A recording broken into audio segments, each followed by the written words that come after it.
This week's episode is brought to you by our partnership with Howling OM. Help your animals live their best life through energy healing. Explore the benefits of Reiki, crystal healing, sound healing, and aromatherapy. I promise you'll be pleasantly surprised by the elevation and quality you are bringing to you and your pet's life. Give them the gift they give us every day. Your pet will thank you. Buy 3, get 1 free. Check out the Howling OM website at www.howlingom.com. Welcome to Straight Up Dog Talk, the podcast where pet parents, pet guardians, and pet professionals come together to dive into real issues in dog parenting. From controversial training methods to sensitive health topics, we're getting raw and real about what it means to care for our canine companions. Join us every Wednesday for unfiltered conversations, expert insights, and personal stories that will make you laugh, cry, and grow as a pet parent. No topic is off limits and no question goes unanswered. You won't get one perspective here. You'll get them all because every dog is different and every human is too. You can follow along on Instagram, TikTok, and Facebook at Straight Up Dog Talk or by visiting www.straightupdogtalk.com. Tune in from any of your favorite podcast platforms. Welcome to Straight Up Dog Talk. I'm Em, and I'm back again with a new guest. This week we have somebody super special. Her name is Tatiana, and she is the owner of Howling OM. How are you doing today, Tatiana? Hi, I am doing fabulous. Well, I love to hear it. You are the first of our, what I would say, alternative treatments, medical, homeopathic kind of things that we've had on the podcast. So I'm really excited to have this conversation and share what Reiki is with the listeners. So let's start by you telling everybody a little bit about you, and then we'll get into the details of Reiki. Sure, absolutely. I'm originally from New York. I live in Miami and I own a pet sitting service for 11 years now, which I absolutely love. I transitioned over in 2013 from a career in accounting. I worked for corporate America for 13 years and was going to just drop dead doing that. And so my passion was always with animals. And I said, I have to change something and follow my passion. And so I literally quit one day, 2 weeks, gave my 2 weeks, and I started my doggy daycare. And it's been going strong for 11 years.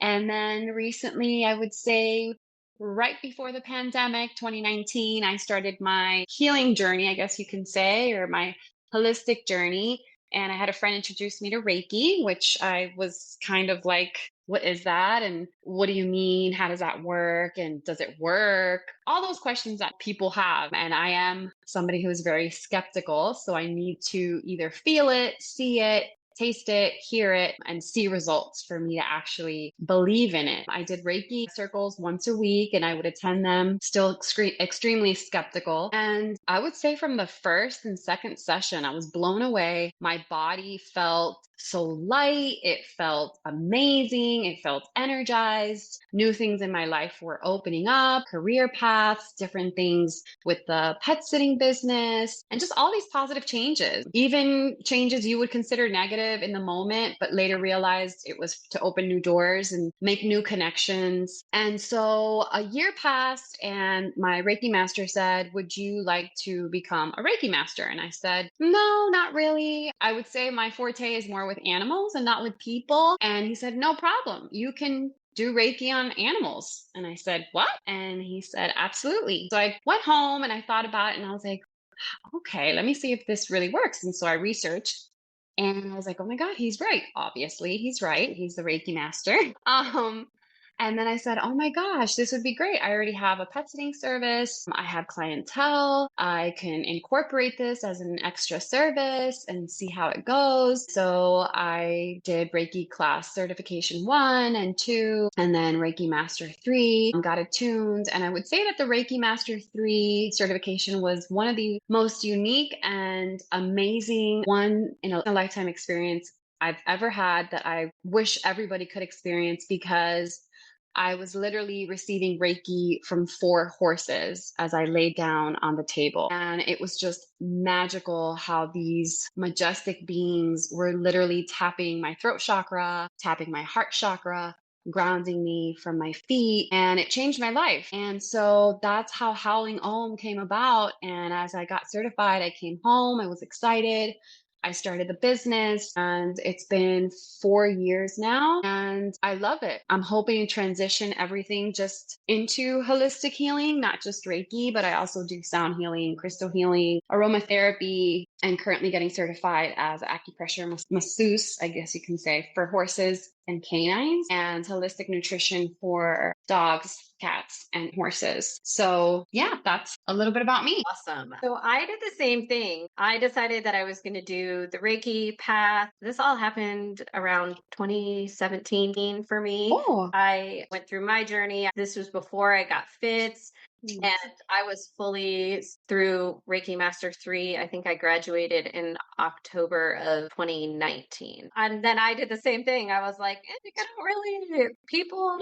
So I have done Reiki for animals. I don't do it as a business like you do it. Just do it if it comes up or when I was pet sitting or things like that. I'm sure everybody is now like, what the heck is Reiki? I'm sure there's a few of them that are with us here, but a lot of people are probably going, what the heck are they even talking about? So yes. I'm going to let you tell everybody what Reiki is and how it's represented in the healing community. Absolutely. Most people, I would say more in the city, are kind of have more awareness and information on Reiki, but more on the human side. So it's still a small niche that are now kind of becoming more aware to Reiki and holistic healing, or energy healing, as I call it, the different type of energy healings for animals. A lot of people, when I tell them, have you ever had Reiki or heard Reiki? They're like, yeah. And then when I say, well, did you know that you can also do them on animals? They're like, what? Oh my God. It's still pretty new, but definitely moving fast. And so Reiki in general, it's a modern energy healing. It was born in Japan. There's a doctor called, I always say his name wrong, but I say it Mikao Usui. I don't know. You can correct me if I'm wrong. And he was the one who came up with Reiki. It's a very ancient type of energy healing that was used in Japan and all over Asia for thousands and thousands of centuries. I mean, these people have gotten it right from the beginning. Really, what it translates to is that Rei in the word Reiki is universal or spiritual wisdom. And then Ki in Reiki is similar to Qi, which is Chinese medicine, and Qi is our energy force. It's our life force that we're born with. It's the life force that we continue to have until we pass and we leave this earth. So together, the word Reiki means the universal life force energy. So what Reiki practitioners are is that we're basically vessels that channel this energy force from the universe or from God or Buddha, whoever, whatever spirituality you believe in. And we channel it out through our hands onto either the person or the animal. So that's the gist of it, I would say. A good summary on that. I don't even know how to say the guy's first name either. It's like I'm like used to be. I can say that. Like that's not hard. I got it right. Let's talk a little bit about the process, because there is a process. You do have to go through, let's call it a journey to get certified. You have to go through a process. Now, for me, it was 3 separate parts. Was it 3 separate parts for you as well? Yes, correct. It was certification for level 1, level 2, and then level 3, which was for the Reiki master. Yes. And I'm a Usui Fire Reiki master, I think. I have some special thing on it because my mentor had a special thing. I just want to know how to do it. Yes, exactly. Yeah, my mentor had the same thing. She had fire and some other stuff. And I was like, okay, I just want to know how to do it. I feel I'm the same way. So okay, so why don't you talk a little bit about the process, the journey, and tell everybody what you went through? And obviously, there are certain things that in Reiki, as teachers, we are not allowed to talk about. Right. There are, some things, and I'm just going to explain this to the listeners because it's like when you go through school, you earn the right to do something. Right. You earn the right to use certain tools in your practice. So we're not going to get deep into that, but what kind of experience it was and what kind of mindset you have to have and validate. There's a lot of meditation and it is a very personal journey. So just tell your story a little bit. Sure, absolutely. As I mentioned before, when I started getting into this, I was skeptical and I was going to the Reiki circles once a week and then experiencing it through my body and life changes and opening doors and all this creative stuff and business stuff and personal things that were turning positive. And I was like, wow, this is great. So when I started doing the Reiki certification level 1, people were like, so what do you do? What's going on? And basically, it is a lot of meditation, reading up on the history of the Reiki, how it works. And basically, it works on anything. I was very shocked to find out that you can do it on a piece of paper if you're trying to manifest something. You can do it on a table. I thought it was only for living things. And then in that class, they explain to you that you can do it for anything. You can manifest any desire, any changes, but it has to come from within. And you really do have to believe, you really have to be centered in all 3 aspects. So mentally, emotionally, physically. For me, there was just a lot of background information, where it derived from who, how it was used. And then they go into how long distance Reiki works, which I found really fascinating because I was skeptical from hands on. And then when they said you can do long distance Reiki, I was like, well, how does that work? You learn in the classes that everything is energy. And even something like a table is energy. We're energy. Animals are energy. Everything is energy. And clearly, without energy, nothing would circulate in this world. Once I understood those fundamentals, I was like, okay, so you can send energy anywhere. And meditation is part of that energy. When somebody's meditating or when you're meditating, you're really centered into yourself, into your visions, what comes to you, how you're feeling, how to relax your body, your breath work, clearing the mind, learning to be still. And all of those things really help you concentrate, but really help you into manifesting your desires, whatever that is, whether you want to change jobs, move, travel, have a partner, obtain anything you're trying to obtain, career goals. In the classes, you just learn to really be in that meditative state, how to clear the mind, how to do breath work.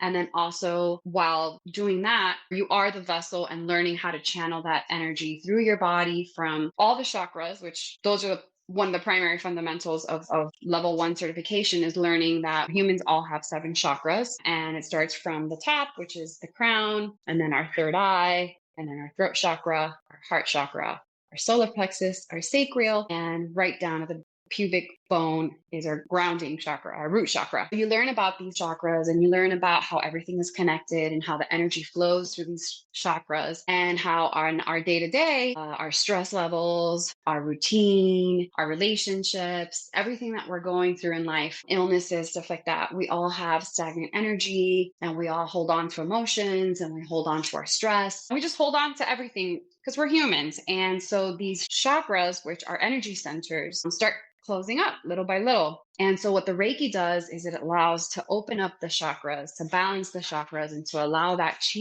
and that life force to run freely and balance everything in our body. Translating that into animals have more chakras than we do. I know for cats, dogs, and horses, they have a chakra that's extremely important called the brachial chakra.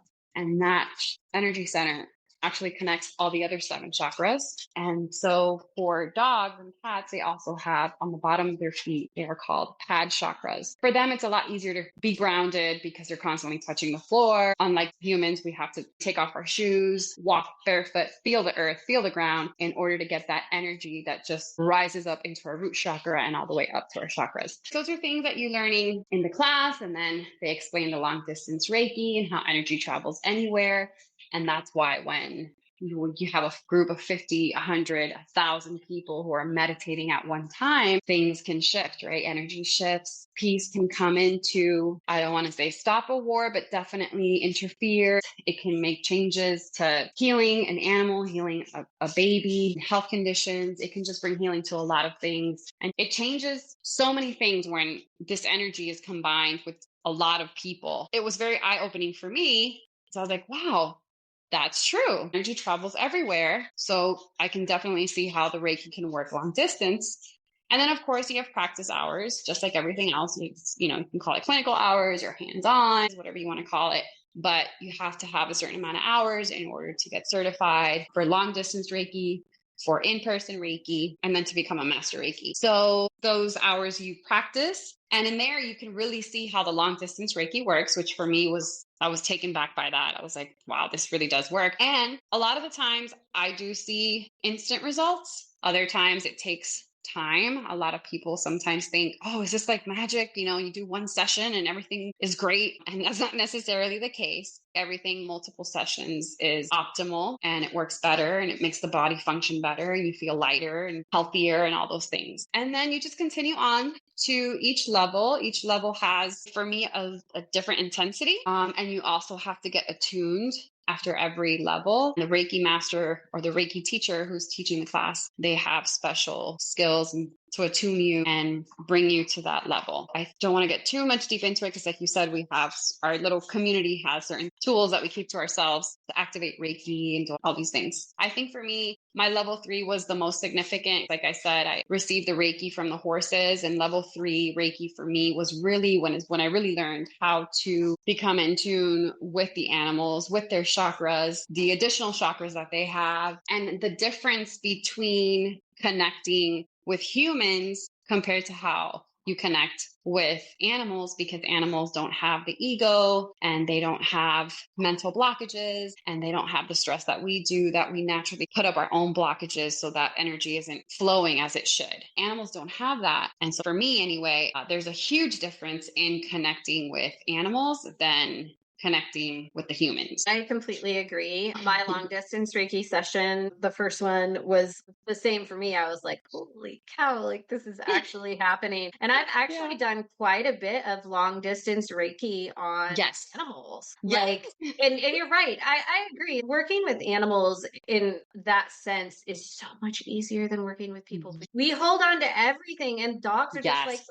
what? You recently posted a video, which it'll be down the road now by the time this comes out, but I want you to share it again with everybody and talk about how you let the animals pick the main crystal that you work with and like, the selection process, because that video that you posted the other day with the dog choosing her crystal, it was so obvious when she made her choice, and it was just really cool to see. Yes, absolutely. I would say my motto or my method in the Reiki sessions, and it's one of the things I love the most about Reiki sessions or any type of energy healing with animals, is that I truly let them lead the session. And a lot of my clients, the pet owners, they don't understand that until they actually see it, because it's amazing. Animals, just like we do, they know naturally what their body needs. And so I always present whatever extra modality I'm adding into the Reiki session, I always present it to the animal and I let them choose. I let them select what they need. And it never, ever fails. Whenever they choose a crystal, the first thing I do when I get home is look up the healing properties or the spiritual properties, physical properties of the crystal. And it always aligns with the condition that they are currently going through, whether it's anxiety, digestive issues, dementia because they're a senior dog, feeling fearful, whether it's a rescue animal that's coming into a new home and is not understanding the space or the routine, arthritis, bones, muscle issues, atrophy, anything. It always aligns. And I'm always blown away. I do this all the time, but each time I'm just blown away. And it works with everything. If I'm including aromatherapy or the Bach flower essence, I allow them to select which one. I allow them to smell it. And I think I have a video that I posted of Polly. She's a senior pitty. I show her about 5 different oils and she says clearly, she says no. Like she turns her head away. And then the one that she likes, she tries to lick the bottle. So when people see that, when clients see that, they're like, oh my gosh, how do they know? How do they pick that and why? So I explain to them, it's the same way when you walk into a crystal store or anything that you feel attracted to and you're like, oh my God, I like this, or I want this bracelet, or this stone calls out to me, or this crystal, I just want to hold it, or it's the first one that caught my eye. I would say 10 out of 10, if you look up that crystal, it's either something relating to what you're going through, something that you're feeling, an emotional state that you're in, a situation you might be stuck in. People are always blown away like, wow, is that a coincidence? And I always say it's not a coincidence. Our bodies are energetically attracted to things that we either need or need to dispel or get rid of. Same like when you have cravings, or sometimes your body wants to cleanse itself and maybe that week you just want to eat salads, and people will sometimes be like, this week, all I've been wanting to eat is salad, or all I've been wanting to eat is soup, or all I've been wanting to eat is like a certain type of poultry or meat. And it's really because your body's asking for it, whether it's a deficiency, whether it needs extra minerals or antioxidants or some type of vitamin. If you look down to the root of it, you'll see that it's because your body is asking for something. Animals are the same way. And it's just amazing to see how they truly select exactly what they need. And even if they don't select a crystal or an oil or a Bach flower essence, during the Reiki session, I always allow them to lead as well. And horses, I have to say, are one of the most amazing clients because they will literally move your hand, they will tap your hand, they will poke you to where they want you to place your hands for the Reiki. And dogs and cats do the same thing. Intentionally put my hand for the root chakra because let's say the root chakra is closed, and I'll say, okay, we're gonna focus on the root chakra. We're gonna get that root chakra open. We're gonna align these chakras and get that energy flow. And they will move to another place. And I'll be like, no, I want to work on the root chakra. And they'll say no. And so they'll move their body to position themselves exactly where they need the Reiki. And that to me is just amazing each and every session. I think that horses are just kind of majestic. And I am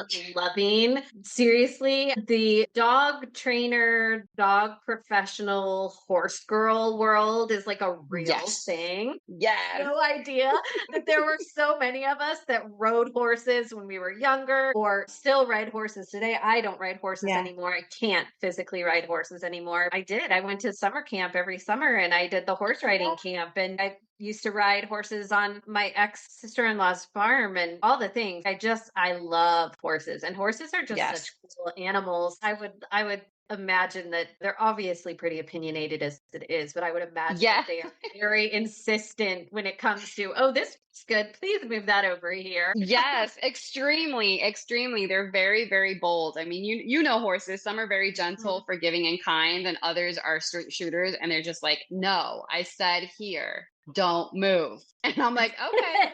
Okay, sorry about that. Yes. It's so funny because they are just magical animals, and they are extremely intuitive. I mean, very, very. And dogs are the same way. I mean, cats are too. It just depends on your personality. It's the same, like you said, with crystals. You attract what is kind of your vibe, right? I feel like my vibe has changed a lot in the last however many years since I've been on this personal journey, right? Cajun was my first dog, and he was super calm and super easy and super laid back. And now I have Fitz, who has been my catalyst for change. Yeah, exactly. 100% opposite. But he's been my catalyst for change when I needed it, right? I always tell people that he healed me, and I didn't even know that I needed to be healed. And so I feel like I'm probably going to attract that kind of dog in the future because I am a very hard-headed person. And I am not going to give up. It does not matter how difficult the dog is. I mean, I've talked about this in other episodes, but behavioral euthanasia is definitely a last step thing for me. But I have had to do it before, and it is a terrible thing to have to go through. Honestly, Reiki helped me, and therapy helped me a lot with how to process that grief and that guilt and all that stuff. Let's talk a little bit about Reiki and what it's like to experience Reiki, because I know that is also very different for people. It is very different for people. At least for me at the beginning, my first session, they always say, and I even tell my clients as well, if you might feel tingly, you might feel cold, you might feel really hot, you might feel a little woozy, or you might not feel anything at all. And that's okay. It's still working. Everybody has a different experience. There is no right or wrong. It's just what journey you're going through and how your body experiences things. Also, how stagnant or stuck your energy might be, how much blockage you might have in your body, stuff like that. But I know for me on my first session, my head hurt for like a day, and I've never suffered from headaches. I was kind of like, this doesn't work. I have a headache. What happened? What did they do to me? This is not. And when I asked the Reiki master, he said, no, this is normal. Your body is releasing and you're just feeling it in the form of a lot of pressure in your head.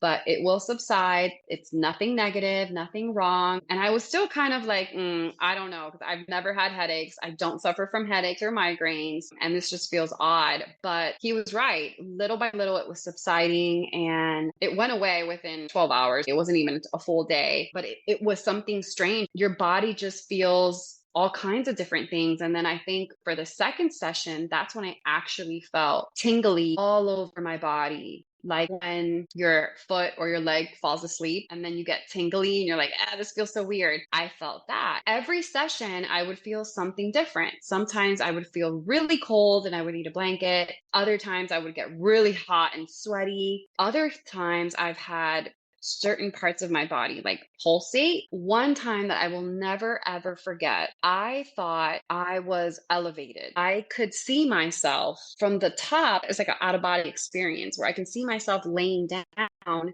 and I felt like I was elevating and I freaked out. And then I just opened my eyes and I was like, no, I'm still laying down on the ground. You're fine. Nothing is wrong with you. And other times I've even felt like the Reiki practitioner is still conducting Reiki on one specific part of my body. And I'll open my eyes and they're not even there. They're somewhere completely different on my body, but you're still feeling the heat in that area, or you're feeling pressure and you're just like, whoa, that's wild. So yeah, I would say every session is different. We're always evolving. We're always changing. Our vibrations on a daily basis fluctuate. Sometimes our frequencies are really high, our vibrations are really high. If you're happy, you're having a great day, you wake up in a great mood, you're dancing, the sun is shining, and that vibration, that your frequency is up there. And then there's days you wake up, especially for women, we're not in the best mood, or we're going through a menstrual cycle or menopause, your vibration is so low. You're just like, oh my gosh. Every experience you have, depending on what you're going through and how you're feeling, is going to be different. And so sometimes a lot of people will be like, oh my God, well, this session, I felt this. And I tell them, yeah, for me, depending on how I'm feeling, what I'm going through, every session is going to be different. So don't get fixated on this time I didn't feel tingly, but last time I did, or this time I felt cold and last time I didn't, or this session I didn't feel anything physically. I don't know how for you, but for me, whenever I've had Reiki done, I don't tend to do it at night because I cannot sleep. I have so much energy. I am like wired. Same. Yes. I'm like, always super wired afterwards. Yes. I don't like to do it after 6 or 7 o'clock in the evening. Yes. Like 2 hours to wind down. Yeah. Yes. Exactly. And then there's other times that it just puts you in a very nice meditative state and you just want to sleep. You're just like, oh, this is the best. I just want to transition over to my bed without having to move. So it really just depends on different things. For everybody, it's just a different experience. What I would like to experience is what the animals actually feel. It's definitely something I've always wondered. Do they feel the same thing we do? Do they get the tingly feeling? Do they feel cold or hot? Do they have those out-of-body experiences, or are they just chilling? Right? I would love to know. I do Reiki on Toby all of the time because he just lays there and lets me do it. You know what I mean? Yeah. I always tell people, for me, it feels like ocean waves going up like higher and higher and higher up my arms, but it's got the heat behind it. So it's like warm waves that just like are coming, up my arm.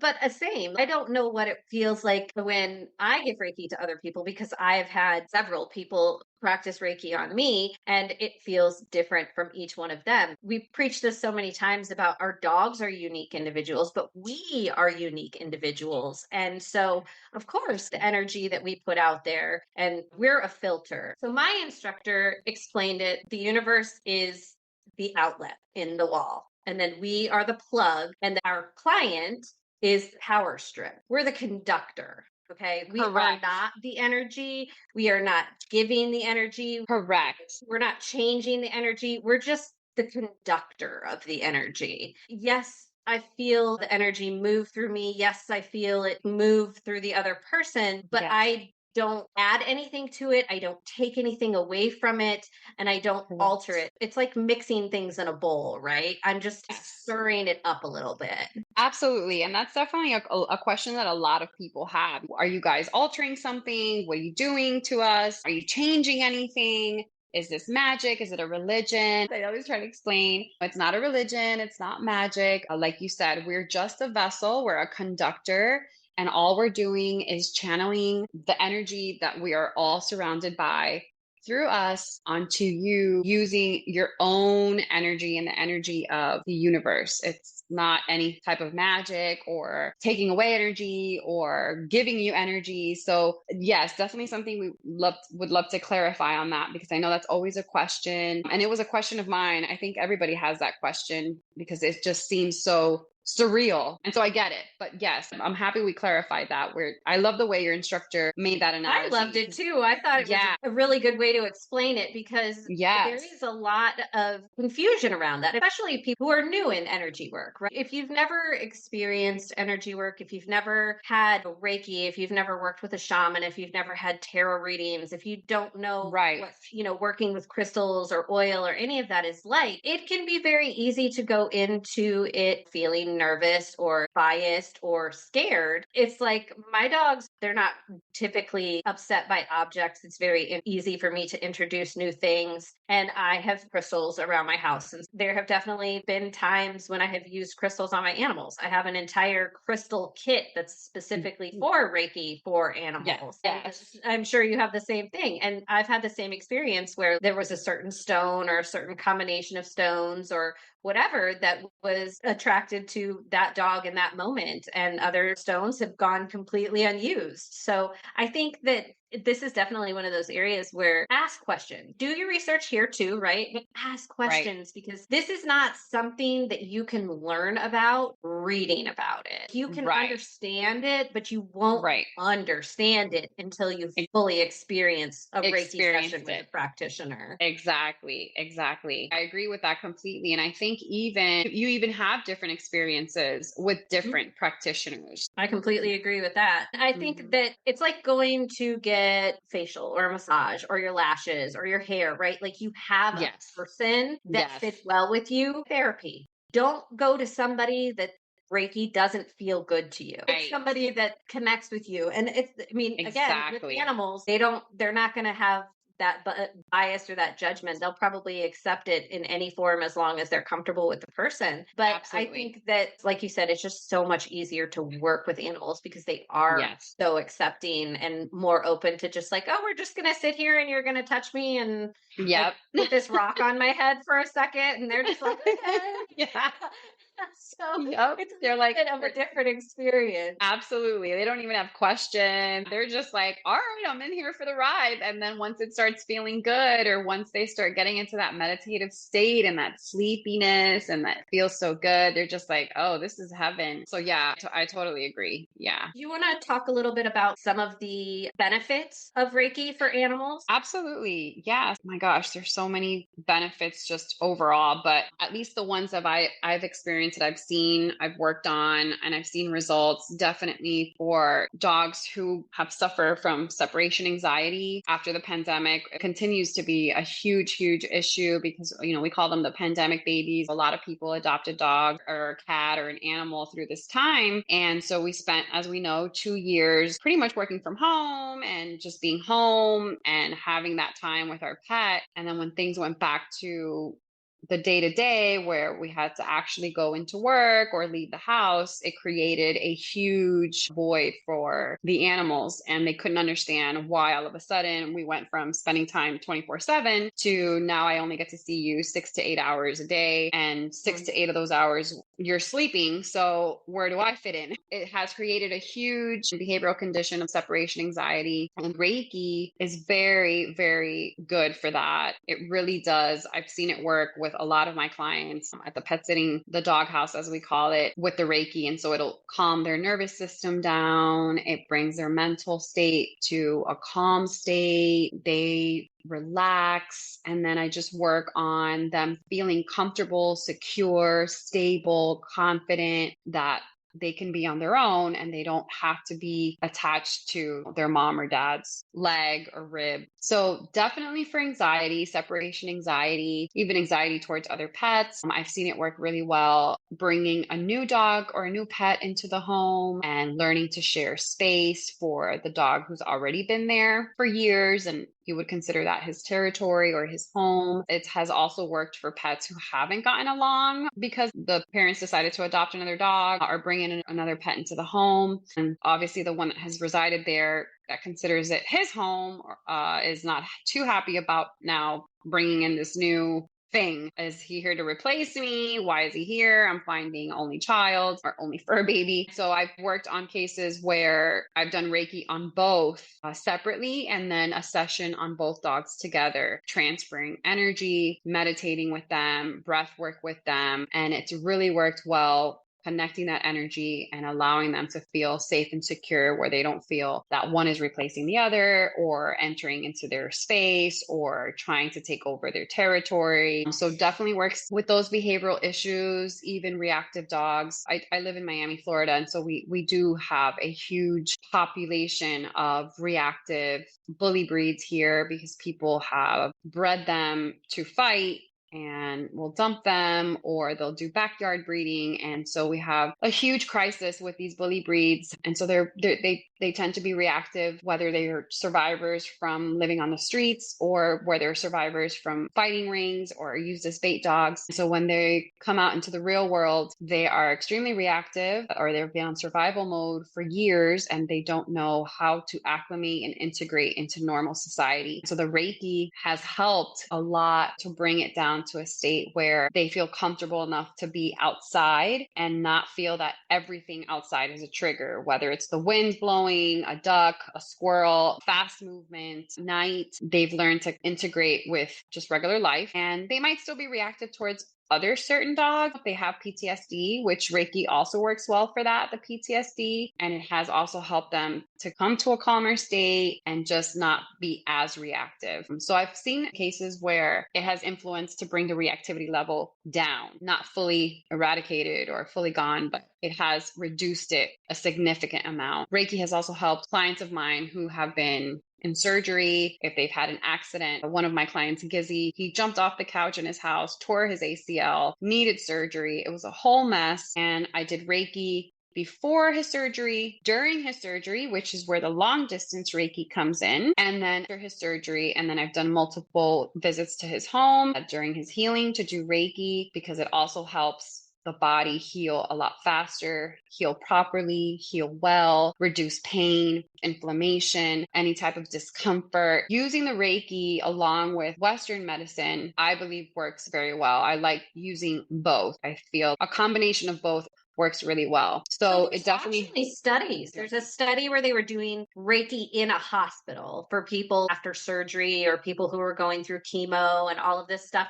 And there's all of these reduced statistics, healing time, less effect from the chemo. So any of you guys who are like major science nerds and want to look all of this stuff up, there are literally tons and tons of studies out there. I read a bunch of them right after I started going through my Reiki journey because I wanted to understand how it does affect. So it does truly affect. And I think that to your point, not just Western medicine, but also Reiki, finding that nice point between the two. But then add one more thing in there, a trainer. And then you have the trifecta, right? Because you've got your vet. You've got your Reiki and you've got your trainer. And now you have the full picture for your dog. Exactly. It comes full circle. And yeah, the Reiki works. I totally agree with you. The Reiki works really well with the trainer, especially if you're working on pets who are reactive, pets who have PTSD, rescue dogs that are coming from really dire situations, abuse, physical abuse, neglect, starvation, all of those things, or they've been kept in a room and they've never been socialized. The Reiki works really well with the socialization and the trainer at the same time. So yeah, absolutely agree with you. I mean, I've seen firsthand that healing happens a lot quicker. I've had clients come back and say, the doctor is stunned. He said that healing has been so fast, that the body's healed well and quickly, doesn't know why, although we do, we know why. So yeah, it helps with everything. It helps even with pregnant mamas, any pregnant animals flow through into the fetus, into that forming baby, whether it's a cat or a dog or a horse, a goat, pigs. I do farm animals as well. And the Reiki works really well with the moms if they're giving birth, after they give birth. I mean, honestly, the Reiki is for everything. for everything. Dogs who are super depressed, or if their owner has passed away and they're grieving, it works really well for the grieving, because if an animal stays in a long period of a grieving state, they can become ill and essentially pass. And Reiki allows the frequency and the energy to level up, to rise up and get them out of that state and not put so much pressure on the lungs. And because when we grieve, that energy stays literally in the lungs and in the heart. And so a lot of people, when they grieve, including myself, will say, I just feel like my chest is so heavy. I feel like I cannot breathe. I feel like I have a 600-ton weight sitting on me. And it's true. That's exactly how you feel. And animals feel too. Horses and elephants are super intuitive. They grieve just like we do. They have ceremonies for their lost ones, just like we do. And so they feel the same physical pain that we do when it comes to our lungs and our chest and our heart. And so when you do the Reiki, it allows for that energy to just lift and flow through and out, so that they don't feel that heaviness, and they're able to keep their immune system up. Because when we grieve, we become sick, our immune system is down, it's just so low, and that's what opens up to diseases and then triggers and activates other type of conditions. So with Reiki, it's what I call a preventative method before any animal, including ourselves, gets to that state. Which is never a bad thing, right? Any way that we can prevent or help ourselves maintain a healthy balance is phenomenal. We kind of just scratched the iceberg here for you guys. There's so much more in-depth information. I definitely recommend everybody at least experience one Reiki session. Yes. Somebody that will do it for you and your dog in your home. That is also super incredible. So yes, you guys definitely check out Howling OM and Tatiana. And is there anything you would like to leave the listeners with tonight? I would just like to say that, yes, I invite everybody to experience a Reiki session, whether it's for yourself or with your pet. I know for me, I do offer a package. It's called the bonding session, and it's Reiki with you and your pet at the same time. I just want to say is that a touch of healing goes a long way. I love that you do it for people together and that you call it a bonding session. That's so cute. Oh my gosh. And do you do long distance sessions for that too? Absolutely. If you go on my website, www.howlingohm.com, you'll see all my packages, and I do private sessions where I go to the home and I do the Reiki sessions there, or I can do long distance. I have clients in Puerto Rico and North Carolina, and I do long distance Reiki for them. Or you can choose the bonding session, which is Reiki for you and your pet. And I also have a package for when pets are transitioning, gaining their wings and crossing that rainbow bridge. And the Reiki works really well for that also. Amazing. Well, thank you so much for being here. And we will definitely have to touch base and have you come back, and maybe you'll have a really story to share with us the next time. Sounds good. Thank you so much. I feel honored to be on your podcast. Really. Oh, well, thank you.